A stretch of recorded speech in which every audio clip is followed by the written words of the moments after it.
السلام علیکم دوستو، امید کرتا ہوں آپ سب خیریت سے ہوں گے۔ آج میں لایا ہوں آپ کے لیے نئی ویڈیو جس میں میں آپ کو آئیفل ٹاور کی ہسٹری بتاؤں گا کہ آئیفل ٹاور کیسے بنا اور کب بنا۔ چنانچہ آئیفل ٹاور کو لوہے کے دور کا عظیم شاہکار کہا جاتا ہے۔ جب بنی نوع انسان کے علم میں یہ بات آئی کہ لوہے کے بڑے بڑے سانچوں کو جوڑ کر کس طرح ایک عمارت کی شکل میں ڈھالا جاتا ہے، اس وقت یورپ میں لوہے کے بڑے بڑے ڈھانچوں کی حامل عمارات کی تعمیر کی ایک لہر دوڑ اٹھی۔ یہ 19ویں صدی کا دور تھا۔ ایک ایسے فولادی ٹاور کی تعمیر کا خیال جس کی اونچائی 304.8 میٹر یعنی کہ 1000 فٹ ہو، پہل کارنس مین رچرڈ ٹریویتھک کے ذہن میں سمایا۔ وہ پہلا شخص تھا جس نے یہ مظاہرہ بھی کر کے دکھایا کہ بھاپ کے انجن کو کس طرح ریل کی پٹریوں پر چلانا ممکن ہو سکتا تھا، لیکن اس سے باز برداری کا کام لیا جا سکتا۔ اس ٹاور کے خیال کو اس وقت تک تقویت نہ حاصل ہوئی حتیٰ کہ انجینئر الیگزینڈر گریہام ایفل منظر عام پر آیا۔ ایفل دنیا کا ایک مشہور معروف ماہر تعمیرات تھا جو فولادی تعمیرات کے ضمن میں مشہور تھا۔ اس نے کئی ایک فولادی تعمیرات سر انجام دی تھی۔ 1889 میں جب پیرس میں ایک نمائش کا اہتمام کیا گیا، اس وقت آئیفل کو ایک مشورہ دیا گیا کہ وہ ایک ایسی تعمیر سر انجام دے جو فولادی تعمیر کا ایک عظیم الشان نظارہ پیش کرتی ہو، لہٰذا اس نے ایک ٹاور تعمیر کرنے کا فیصلہ کیا۔ 1886 میں اس ٹاور کی تعمیر کی تیاریوں کا آغاز کر دیا گیا۔ پتھروں پر مبنی اس کی بنیادیں رکھ دی گئی تھیں۔ 40 ڈرافٹس مین اس ٹاور کے مختلف حصوں کی تفصیلی ڈرائنگ تیار کرنے میں مصروف تھے اور ایک فیکٹری ان فولادی حصوں کی تیاری کے لیے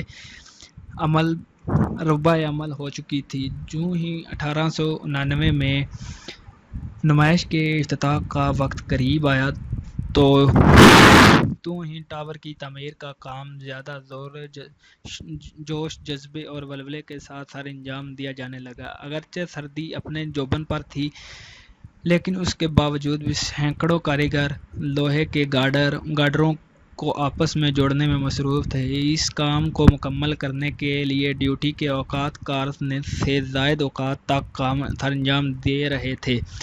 پہلے چار دیو قامت فولادی ٹانگیں نصب کی گئیں اور ان کا آپس میں رابطہ قائم کیا گیا۔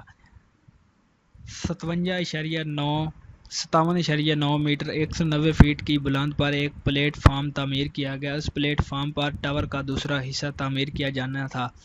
یہاں سے دوسرے پلیٹ فارم کی تعمیر تک کا تعمیراتی کام سر انجام دیا جانے لگا۔ دوسرا پلیٹ فارم 115.8 میٹر 380 فٹ کی بلندی پر تعمیر کیا گیا اور تیسرا پلیٹ فارم 272.7 میٹر 895 فٹ کی بلندی پر تعمیر کیا گیا۔ اس کے اوپر ٹاور کا گنبد تھا۔ اس مینار میں لفٹیں بھی نصب کی گئیں اور مارچ 1879 میں آئیفل نے اس ٹاور پر فرانس کا جھنڈا لہرایا۔ اس طرح دنیا کے مشہور ترین فولادی ٹاور کی تعمیر کا کام اپنے اختتام کو پہنچا۔ اس ٹاور کی تعمیر سے لے کر اب تک لاکھوں لوگ اس ٹاور کو دیکھ چکے ہیں۔ یہ ٹاور فرانس کی عظمت کی ایک علامت ہے۔ جب یہ ٹاور مکمل ہوا اس وقت یہ دنیا کی بلند ترین عمارت تھا۔ اس کی تعمیر کے دوران اور تعمیر مکمل ہونے کے بعد بھی کچھ ایسے لوگ تھے جو اس تعمیر کو قدر کی نگاہ سے نہیں دیکھتے تھے اور اسے ناپسند کرتے تھے، لیکن ایسے لوگ تعداد میں از حد قلیل تھے۔ بہت سے لوگ اس نقطہ نظر سے اتفاق کرتے ہیں کہ آئیفل ٹاور کے بغیر پیرس بالکل اس طرح ہے جس طرح پیرس کے بغیر فرانس۔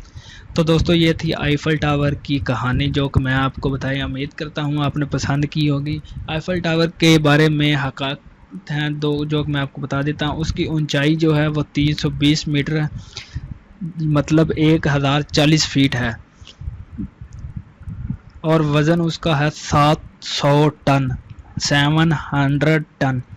اس کی چوٹی سے 90 کلومیٹر کی دوری تک دیکھنا ممکن ہے۔ تو دیکھیں دوستو، اس کی چوٹی پر اگر آپ چلے جاتے ہیں تو وہاں سے آپ 90 کلومیٹر کی دوری تک دیکھ سکتے ہیں۔